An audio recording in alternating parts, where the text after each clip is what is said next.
I've been wanting to make this video for a while. I've also been struggling to find the right words to express my thoughts. And not because I don't know my way around English words, no, but because this is a sensitive topic and I've been trying, maybe a little too hard, to make it sound comfortable for everyone. But I realized that is not really possible. My thoughts are sharp and cutting, and I genuinely don't care enough to mince them. So I'm just going to speak plainly. This is a space for K-pop and occasionally Western pop culture analysis. That means we talk about eras, performance techniques, fandoms, branding, and the way the industry works, and not just as fangirls, but critically too. Now, before we get into anything, I feel I have to say, if you're only here for praise or uncritical celebration of your fave, this is not the channel for you. Likewise, if you're only here for pointless hateration. But if you're here because you, like me, like thinking about why things work, why they go viral, why certain artists break through while others just don't, then you're in the right place. Hi, I'm Serafina, and you can find me here every Sunday without fail for my K-pop commentary. Now, let's get into the video.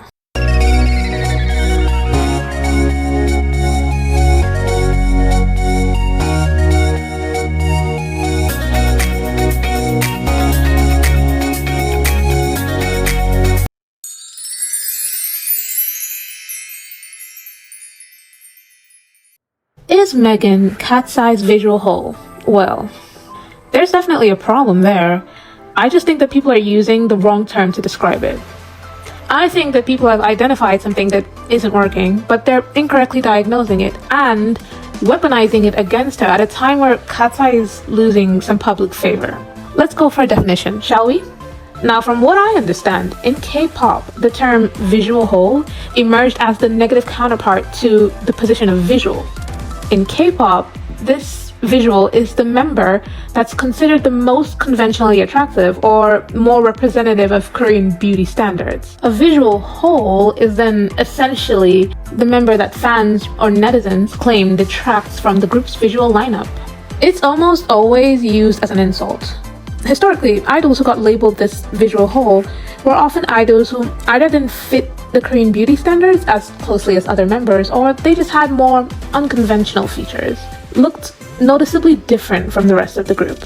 Which is why idols like RM of BTS, Taeyong of ITZY, and Eunji as well of G-Friends were frequently targeted by this label, despite being obviously attractive people.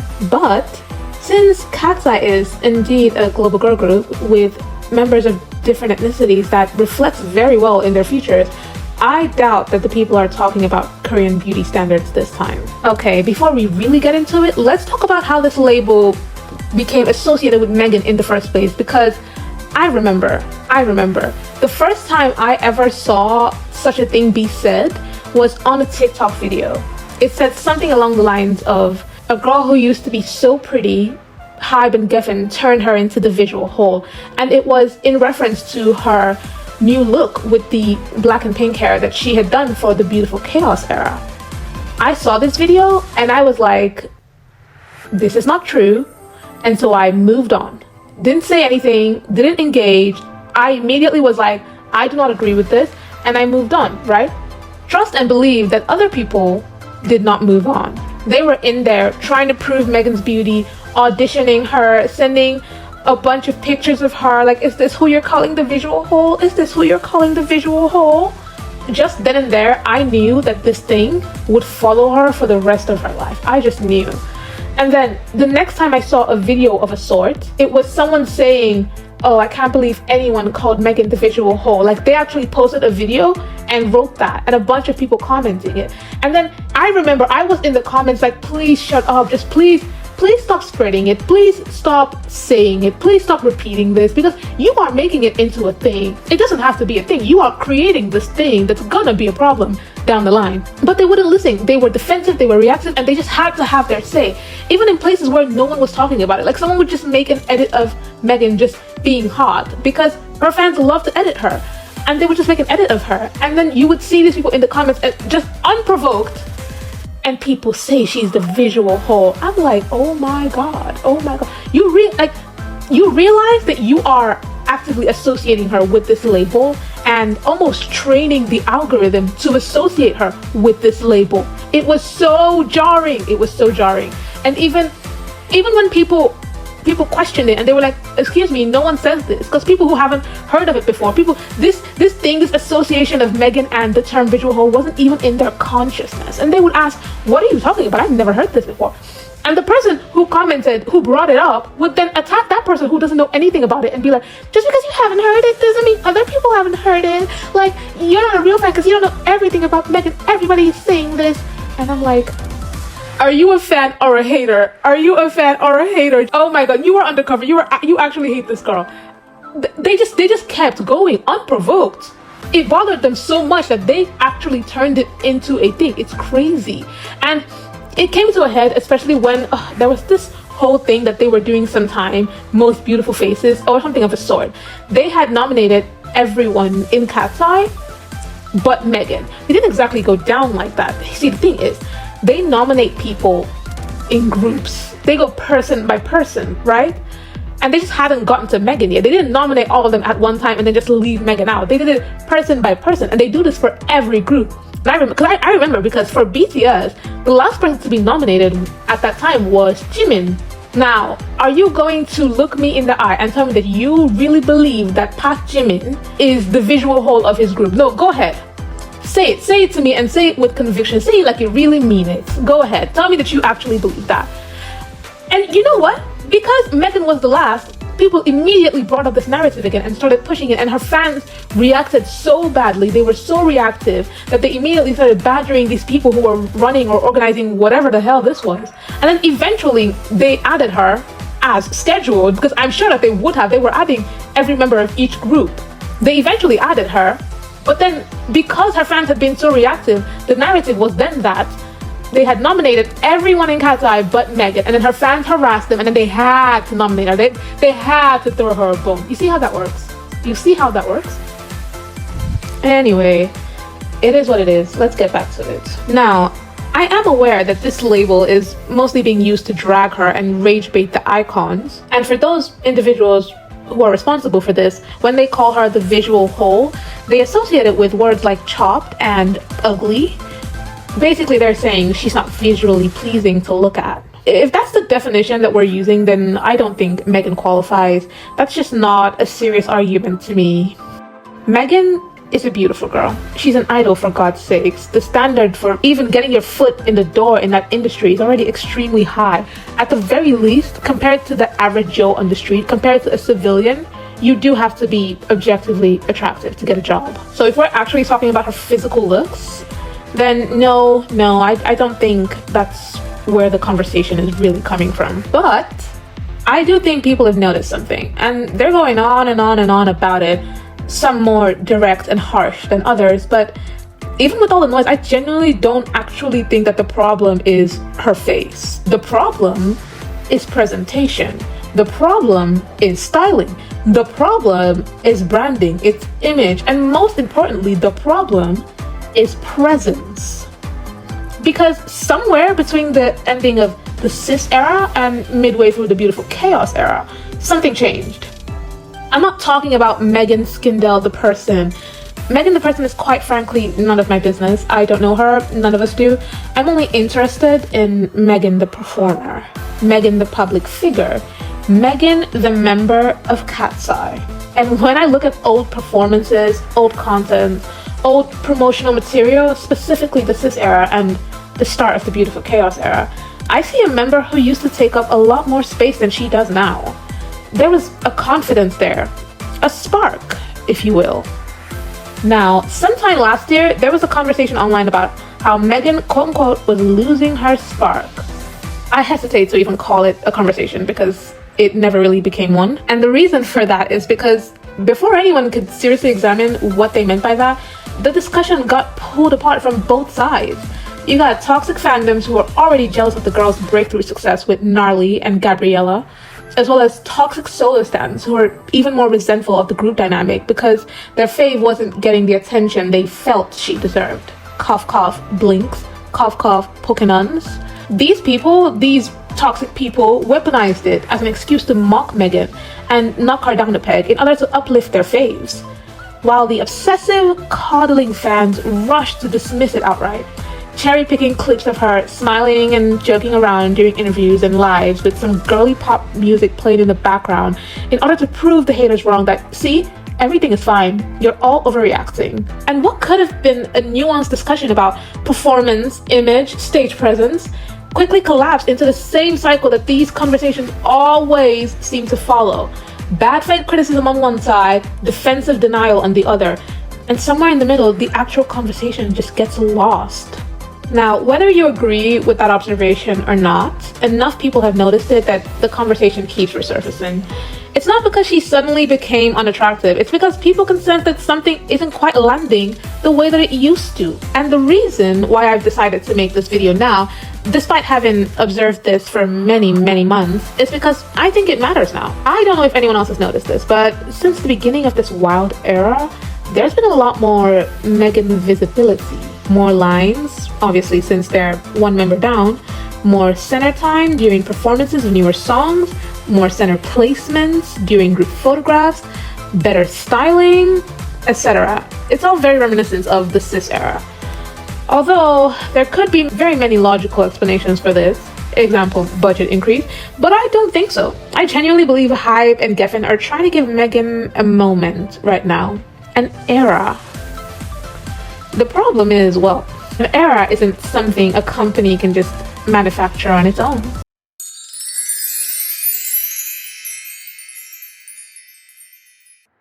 An artist can be incredibly talented and critically acclaimed without ever having a truly dominating era.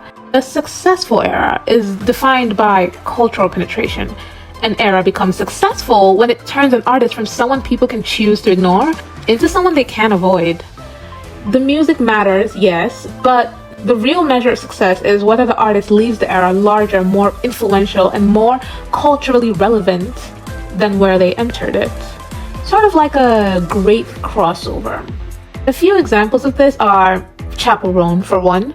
At the start of 2024, she was pretty known within specific pop and queer communities. Then, before you know it, festival performances exploded online. Songs spread across social media outlets started covering her, and her visual identity became instantly recognizable. Another one, which is almost a textbook example, is Olivia Rodrigo. Now, before the release of Sour, she was known primarily by younger audiences. After, parents knew her, teachers knew her, news outlets covered her, everyone had an opinion about her. Same thing with Taylor Swift and the 1989 era, which transformed her from this major country pop star into a global pop culture figure. And, of course, the most recent example, Sabrina Carpenter. But, well, we'll get back to her. Now, in the K-pop industry, this can look a little different. If we're talking about the group as a whole, then, well, yeah, all the same rules apply. But this video is about an individual member of a group. And yes, I know, KATSEYE isn't K-pop. I will say it once and never again. The entire makeup of the group is by the K-pop methodology.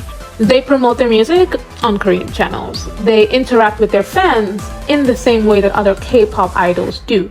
As far as this video is concerned, in fact, as far as this entire channel is concerned, we will be treating KATSEYE as K-pop.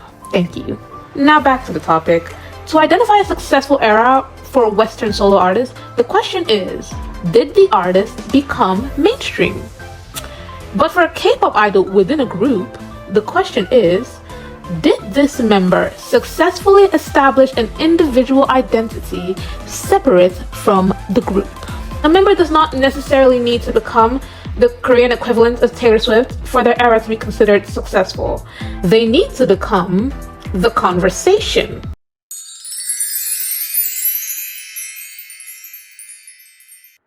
There is 5 things that you absolutely need for a successful era, and exceptional talent isn't even one of them. An era can be massively successful even if people spend the entire time arguing about whether the artist deserves the hype or not. Because at the end of the day, it's not really about whether people like you, it's about whether people know you exist. Attention. Because before anything can happen, people need to be looking. It could could be because of a scandal, a viral moment, a public relationship, a funny, memeable clip, a breakout performance, a fan cam went viral. It really doesn't matter. People have to notice you. A lot of talented people fail because no one's paying attention. So your first requirement is people need a reason to look. Amplification. In other words, a push. And when I say a push, I mean a push. Because attention alone just isn't enough. This push could come in the form of label support, media coverage, algorithmic boost, brand deals, strategic positioning, etc. Something has to repeatedly put you in front of people. A viral moment is nothing but a spark. Amplification turns that spark into a fire. Magnetism, and by that I mean stage presence. Once people notice you and are exposed to you repeatedly, they need a reason to stay interested. This is where charisma comes in. Stage presence, camera play, confidence, mystery, charm. Some people are naturally born with these gifts. Others have to carefully cultivate it over years.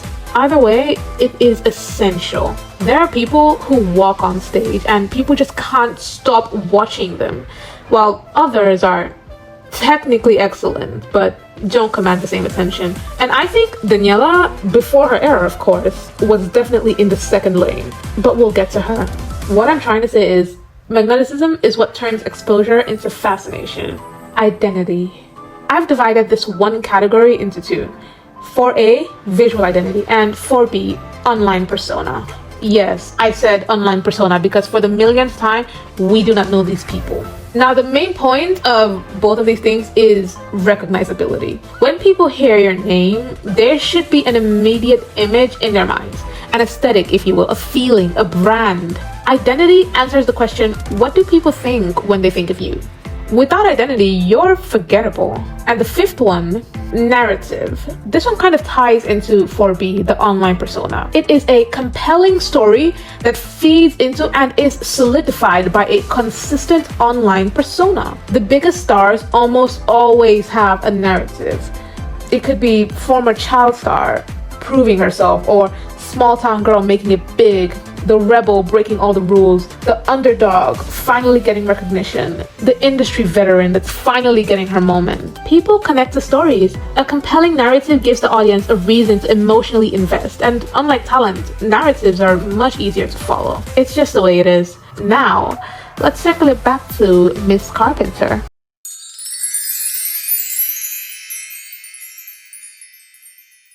Let's go off the key factors, shall we? Attention. Before Sabrina became a mainstream pop star, she already had a small but dedicated fan base. People knew her from Disney. She had released music for years, had some songs that found an audience here and there. She was touring, she was working, but none of that was really enough to push her into the mainstream consciousness. Simply because talent isn't enough. Hard work isn't enough. People have to be looking at you. In comes Driver's License. For those who don't know, Driver's License is a song by Olivia Rodrigo. It's her debut single, a heartbreak anthem that immerses you in the artist's emotions through a very specific and deeply relatable experience. Getting your driver's license for the first time. Millions of people became invested in this story. A story about heartbreak, betrayal, and a mysterious blonde girl. As the song blew up, the internet detectives went straight to work and traced it right to Sabrina's doorstep. And almost overnight, she became a part of the story. Just like that, people who couldn't even name you one Sabrina Carpenter song knew exactly who she was. Attention. Not passive attention. Not even necessarily deserved attention, but attention nonetheless. For amplification, that's the push. In a K-pop group setting, this would be where the company decides to market a certain era around one member. For Sabrina, it came in the form of the biggest tour of Taylor Swift's career, which, in a funny coincidence, is called the Eras Tour. So night after night, stadium after stadium, tens of thousands upon thousands of people who may never have sought Sabrina's music out on their own were suddenly being introduced to her. That kind of exposure is priceless. But here's the thing, a push only works if there's something worth pushing. Which brings us to number 3, magneticism. In other words, stage presence. As I said before, some are born with it, and some have to work on it. I firmly believe that Sabrina is the latter. The label can put you in front of people. The internet can make people aware of you. Neither of these things can force people to care enough to stick around. That's the idol's job. And Sabrina was very, very good at making people care. During that time, you couldn't scroll TikTok for more than 5 minutes without seeing another clip of her, another performance, another moment. Well, at least I couldn't, and all the people around me as well. People were captivated by her. I remember it so well. At the time, she didn't even have a big budget or the elaborate stage production that we've seen from her recently. No. People were sticking around because she was simply entertaining. Sabrina understood how to command attention once she had it, and that's a skill in itself. Before being identity, or more specifically, visual identity and public persona. By the time Sabrina got that mainstream exposure, she already knew who she wanted to be. The blonde curls, the hyper feminine styling, the old Hollywood glamour, the playful pin-up influences. Call it coquette, call it vintage, call it bombshell, or something else entirely. It doesn't really matter. What matters is it was recognizable, consistent, memorable. Over the years, she's been so consistent with it that even other artists get ruthlessly dragged and mocked with accusations of Sabrina cosplay if they ever even dare to do something similar. You see the big blonde curls, you know it's Sabrina. Just as importantly, her public persona reinforced that image. She was witty, charming, a little cheeky, a little provocative, always seeming like she was in on the joke. The image and personality worked hand in hand. Which brings us to number 5, of course, the narrative. See, Olivia Rodrigo had done something so powerful with that song. She had written Sabrina's narrative in stone before she ever got the chance to do it herself. Tell me who I am, because I don't have a choice. To the general public, she wasn't Sabrina Carpenter, the singer, or the actress. No, she was the blonde girl from Driver's License, the older girl who was everything Olivia was insecure about, the homewrecker, the girl people blamed for that poor little teenage girl's first heartbreak. Fairly or unfairly, that became her story. And instead of running away from it, she learned how to play with it, in her sound, in her looks, her presence, and most importantly, in her online personality.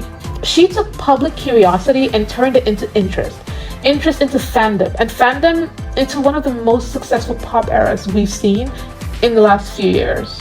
Now, let's bring it back to K-pop for a minute and take a look at someone who's been in that industry for years.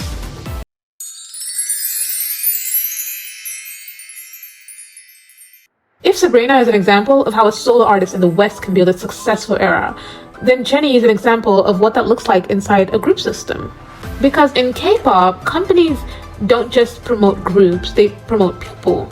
And fewer idols have benefited from a stronger push than Jennie Kim. Unlike Sabrina, Jennie didn't have to fight for the public attention from scratch. No, she debuted as a member of Blackpink, one of the most successful girl groups of its generation, and one of the flagships under YG Entertainment. And because Blackpink had only 4 members, there was plenty of attention to go around. From the start, there was always a reason to look. But of course, as we already established, attention just isn't enough. Moving to amplification, well, this is where it gets interesting. Because YG didn't just allow Jennie to stand out. No. They actively pushed her to the front. Sometimes at the expense of her other members. And sometimes even at the expense of the group itself. She often received the most memorable parts, the best and most expensive outfits, the most attention in promotional materials. She was in everyone's face. When Blackpink was presented to the public, Jennie was frequently positioned at the center of conversation. She was the main character.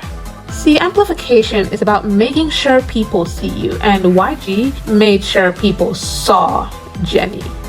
In fact, they pushed her so much, it eventually generated backlash. Feelings of resentment over obvious favoritism accumulated over time, manifesting into one of the ugliest hate trains I've ever witnessed in my life. This was around, I think, 2017 to 2020. Boy, what a time to be on Twitter. Jennie was public enemy number one. You have toxic army, toxic onces, and even toxic solo stands of members of her own group were out for their pound of flesh. It didn't matter how people felt about it though. She was on their minds, so it was working. Which brings us to magneticism. You can put an idol in the center. You can give them the best outfits, the most lines, everything, but you cannot force people to find them interesting. Jennie never had that problem. Star power is something she was very obviously born with. Even people who dislike her can't help but watch her. Whether she's performing at 100% or 2 because she is very inconsistent, it matters very little. Your eyes will end up finding her anyway. There's just a natural ease to the way she occupies space and commands all the attention in the room. As for visual identity, Jennie excels here too. Her association with Chanel is the smartest thing her team has ever done. Luxury, effortlessness, classic silhouettes. She embodied it so well that she has practically become a walking extension of the brand. Then there's her online persona. This one, I believe a lot of people have different opinions on. I personally see it as a spoiled, rebellious princess. The girl who arrives on her own schedule and somehow expects the world to wait. The idol who is seen partying with her problematic friends. She embodies it so perfectly. Even in performances, doesn't ever seem to be putting in a lot of effort into anything. Takes her time with every move, never expends any unnecessary energy. It's in the way she walks, talks, even in her micro expressions. Jennie's online personality, I would say, is somewhat a combination of Alex Russo and Maddie Perez. And she does a good job of it while still managing to be likable. And finally, of course, narrative. Jennie's story was the princess, YG's favorite, the main character of Blackpink, the member who didn't have to struggle as much as everyone else and was handed everything. Not exactly a flattering narrative, but compelling nonetheless. Now, let's move it a little closer to home with an example from Megan's own group who has already had a successful era. Let's circle it back to Daniela.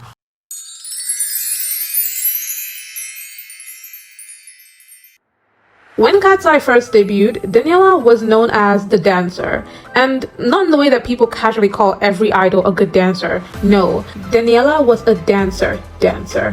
Her skills immediately jumped off the screen. Every time she was given an opportunity to dance, people noticed. But still, at the same time, Daniela was the least popular member of KATSEYE. I remember people used to say that her and Megan were so similar, especially in Dream Academy, that they were actually worried that both of them wouldn't get in. See, people respected Daniela's talents, they just weren't necessarily invested in her. KATSEYE already had attention by virtue of existing. The Dream Academy controversy guaranteed that.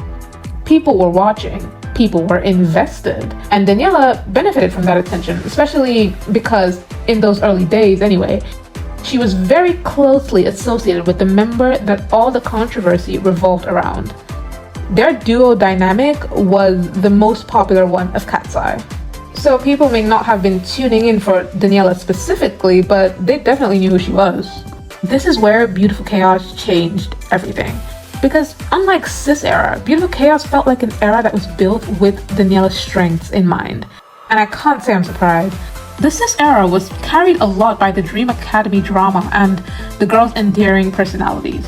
The group was popular, sure, but they needed to start showing that they deserved their seat at the table.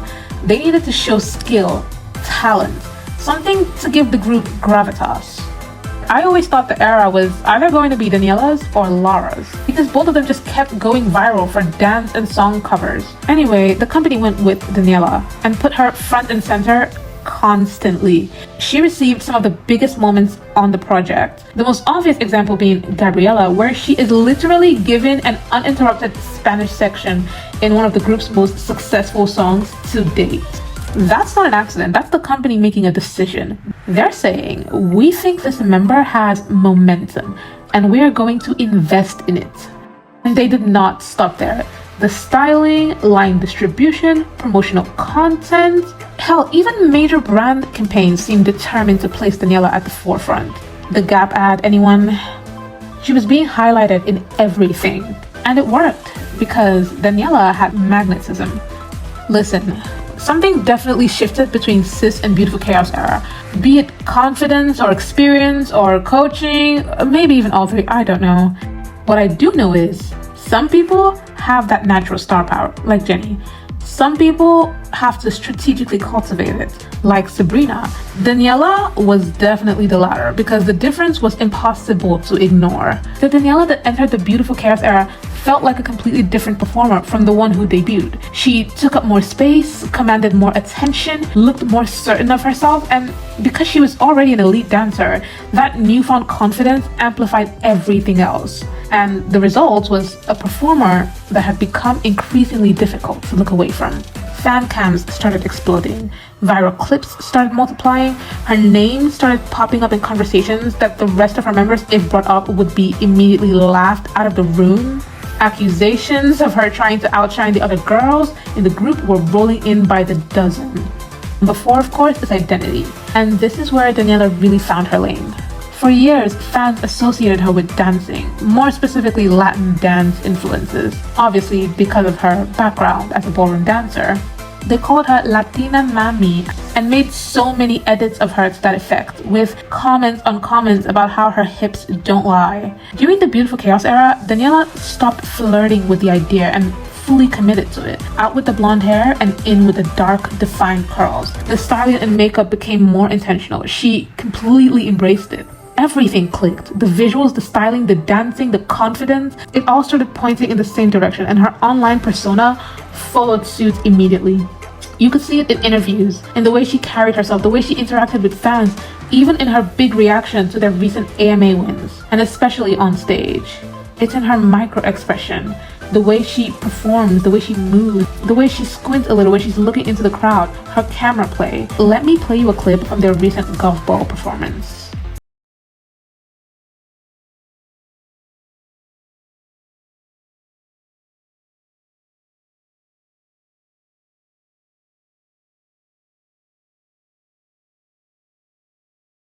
You see what I mean? She really leaned into that black hat, feisty, dominant Latina Mami dancer personality and allowed it to take over. And finally, of course, the narrative. At first, Daniela's story was simple. The talented dancer whose hips seemed to be operating under a completely different set of physical laws than everyone else. But as her visibility increased, of course, and the group's dynamics changed, the narrative evolved. People started to project bigger stories onto her, mostly negative, but either way, they weren't just consuming her work anymore, they were consuming the idea of her, which of course means she succeeded. Let's bring it back to Megan, shall we?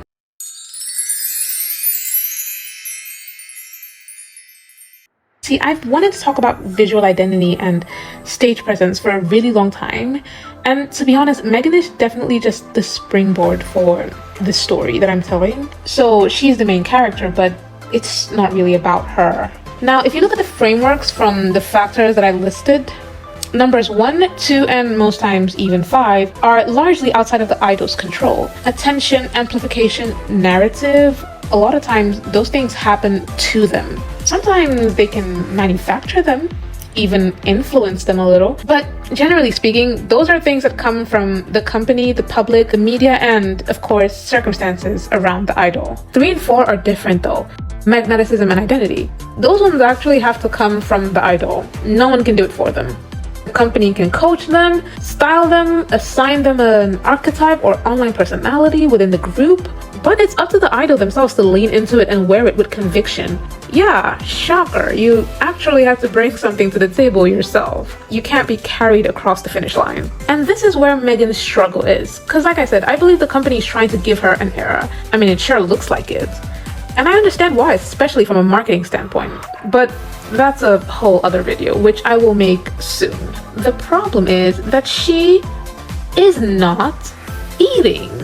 Like, it's actually frustrating to watch. Even at their recent AMA appearance, and especially the performance, she just wasn't taking up center space well. It was literally like watching a side character trying and failing to fill the main character's shoes. She was put in the brightest colors and placed in the center throughout, and yet, when I went on Twitter later that day, the viral tweets were about anything but her. And I can't say I was surprised. The only time people actually paid her any mind was to point out that her hands were shaking during their victory speech. Also, notice how not a single person complained about how much they prioritize her or whine that they highlight her too much. Yeah, because she's not eating. Hype and Geffen have practically served her a plate. Protein, veggies, fiber, good fats, very colorful, very nutritious, all the good stuff. And yet, Miss Girl has just refused to eat her food. Compare that to Daniela. Accusations left and right about how she was purposely trying to outshine her members. She was doing too much. She was trying to be the new leader, trying to make everything about herself. And why do you think that is? Because that girl tossed her cutlery out the window and dug into the meal that Hype and Geffen prepared for her with both hands. She ate like her whole career depended on it and licked that plate clean. Same with Sabrina, same with Jennie. Trust me, people don't start organizing full-blown hate trains against you for little to no reason until you're actually taking up space. At some point, these three women became impossible to ignore and people started to resent them for it. Their main characterness is very triggering for the couch potatoes. But Megan isn't getting that same reaction, at least not on as large a scale. And that's because she's missing 3 and 4, magneticism and identity. Let's start with magneticism. And you know what's so frustrating is that I've seen her do it before. Like, where is the pink corset girl with the long ginger hair and big brown eyes? That was a look. That was a moment. That performance of debut is literally what got me interested in the group in the first place. Specifically Megan's stage presence and the controversy of Dream Academy that was making a lot of noise on TikTok. So, are you trying to tell me the aura left with the orange hair? See, that's why when the conversation about her losing her spark came around, I was very open to it because I thought those people had a point. Something felt different and not in a good way. Then when we get to 4A, visual identity, where do I even start?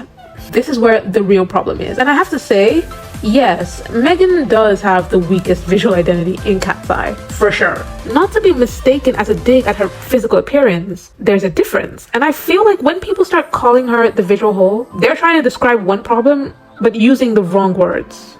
The thing is, whether you like it or not, people can tell something is off. They just can't put their finger on what it is, so they default to appearance. Of course, it's low-hanging fruit and has more bite, which of course is their intention to hurt her and her fans. But back during the cis era, she seemed to have something.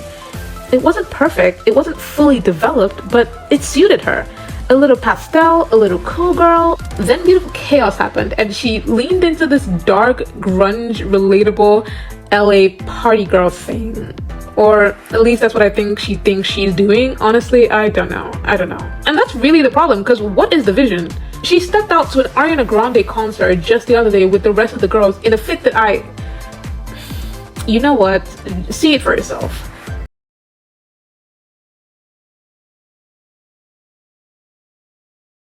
The comments of her fans rushed to say, wow, they all have different styles and aesthetics. I love it. Really? You love it? What do you love? What is it? What's Megan's style? Quickly, tell me, what's her style? What's the aesthetic? God, it's like a very Gen Z version of whatever Taylor Swift thing she's been doing all these years. But what exactly are we calling this? And yes, I am aware of the double standards and that if it were a male idol who was stepping out looking like this, the backlash and criticism probably wouldn't be as much. Nobody would care. But unfortunately, this is the world that we live in, especially for a pop girl or female idol. If they are planning to have a successful era in that field, this is something that they need to clean up. So yes, if she is planning on going that route, this is important. And what exactly are we calling this? What lane is she trying to occupy? And you know what? Throughout this era, she has looked good sometimes. Sometimes it lands, but that's rare and also very inconsistent. And identity cannot be inconsistent. You cannot afford inconsistency. To be honest, it doesn't even really matter for the group. Her visuals aren't desperately needed in the group, even with Manon's absence. Let's be honest, Daniela and Yunche are doing most of the heavy lifting. Megan's visual identity, or lack thereof, doesn't add or take anything away from the group. But for her own personal career, especially if the company is trying to market an era around her, that's if they're still going to go through with it. We'll know once the full EP drops where their head's at. As for 4B, well, her online personality is actually more solid than her visual identity. It's very charming and endearing, and she's gone viral for it 1 or 2 times. There might honestly be something there, but she doesn't really lean into it as much, which is of course her prerogative. That's not what we're here to discuss, really. You know, people often try to discredit artists like Sabrina and Jennie, saying they got where they are because they're pretty and everything was handed to them. But you know what? You cannot inspire that amount of followers and popularity so consistently without key factors number 3 and 4. And they are skills within themselves. Skills that have to come from the idol. You either have it or you don't. And right now, Megan just does not. And that's all I'm gonna say for now. I think the reason I'm choosing not to be too harsh on her is, number 1, I like her. I do, sue me. I see something in her, a lot of potential, and I can only hope that she'll grow into it. Which brings me to number 2. She's young, so she has time. I don't know whatever stage she's in right now, an awkward stage, an identity crisis stage, or an experimental stage, whatever. I'm just hopeful that in time, she'll figure it out. Anyway, that's all for now. If you enjoy this type of videos, this type of commentary, please subscribe and follow along, because I will be back here next Sunday with another video for sure.